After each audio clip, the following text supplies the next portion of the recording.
Siamo ad Avasinis in attesa dell'arrivo di Jonathan Milan con i volontari della Proloco di Avasinis, la presidente Giusi e poi i due cuochi, insomma, Dino e Luciano, e quindi loro propongono panini con la salsiccia rosa. Di cosa si tratta? Adesso parliamo il parlandoncino.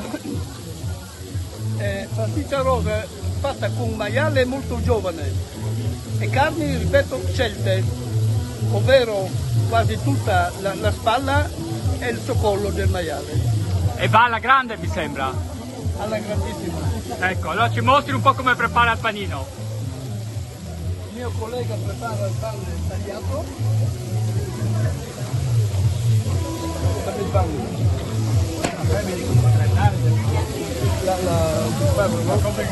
Viene infilato nel panino, chiuso, servito rigorosamente nella salvietta rosa. Con la salvietta rosa, bene.